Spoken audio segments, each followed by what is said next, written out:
ఖమ్మంలో నకిలీ మందులు తయారు చేస్తున్న ఆస్పిరిన్ బయోఫార్మా అనే కంపెనీని సీజ్ చేశారు డ్రగ్స్ కంట్రోల్ అడ్మినిస్ట్రేషన్ అధికారులు. నకిలీ మందులు తయారు చేస్తున్నట్లు వచ్చిన సమాచారంతో సోదాలు చేశారు.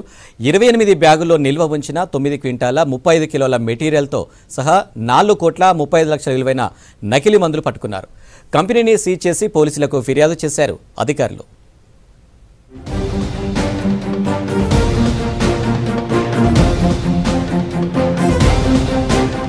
ఖమ్మం జిల్లాలో నకిలీ మందులు తయారు చేస్తున్న ఓ ఫార్మా కంపెనీని సీజ్ చేశారు డ్రగ్స్ కంట్రోల్ అడ్మినిస్ట్రేషన్ అధికారులు. తల్లాడ మండలం అన్నారుగూడెంలో నిబంధనలకు విరుద్ధంగా ఆస్పిరిన్ బయోఫార్మా కంపెనీపై అధికారులు దాడులు చేశారు. పర్యావరణ అనుమతులు లేకుండా ఫ్యాక్టరీ నడుపుతున్నట్లు గుర్తించారు. తనిఖీల్లో 28 బ్యాగుల్లో నిల్వ ఉంచిన 9 క్వింటాల 35 కిలోల మెటీరియల్ తో సహా 4,35,00,000 విలువైన నకిలీ మందులు పట్టుకున్నారు. సీజ్ చేసిన వాటికి ట్యాక్స్ వేశారు పోలీసులు.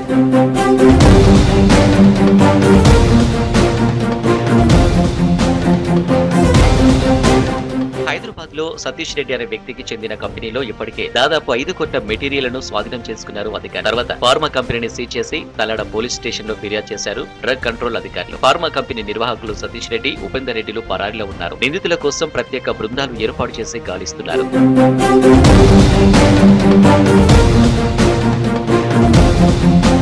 ఇలాంటి లైసెన్స్ లేకుండా యాస్పిరిన్ బయోఫార్మా కంపెనీ నడుపుతున్నారన్నారు drugs control assistant director Khammam Prasad. 9 రియాక్టర్లు మ్యానుఫ్యాక్చరింగ్ జరుగుతున్నట్లు తెలిపారు. రియాక్టర్లలో మందులను తయారు చేస్తున్నట్లు గుర్తించామన్నారు. ఆ మెడిసిన్ శాంపిల్ తీసి ల్యాబ్స్ కి పంపించామని చెప్పారు. రిపోర్టులు వచ్చిన తర్వాత చట్టపరమైన చర్యలు తీసుకుంటామన్నారు ప్రసాద్. ఇక్కడ ఆస్పిరిన్ బయోఫార్మా అనే కంపెనీ లైసెన్స్ లేకుండా ఇక్కడ మందులను తయారు చేస్తున్నారని మాకు ట్రిబుల్ ఇన్ఫర్మేషన్ ఇక్కడ రావడం జరిగింది.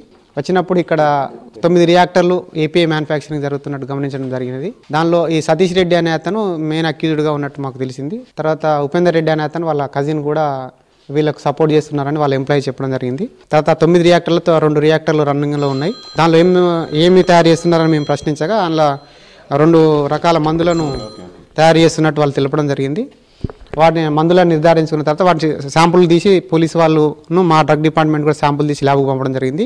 దానిలో ఏ డ్రగ్ ఉన్నదో తెలిసిన తర్వాత దాని పరంగా చట్టపరమైన చర్యలు తీసుకోవడం జరుగుతుంది. ప్రజెంట్ ఉన్న స్టాక్ను కూడా సీజ్ చేయడం జరిగింది పోలీసు వాళ్ళు. నకిలీ మందుల తయారీపై పోలీసులు దృష్టి పెట్టాలని కోరుతున్నారు స్థానికులు.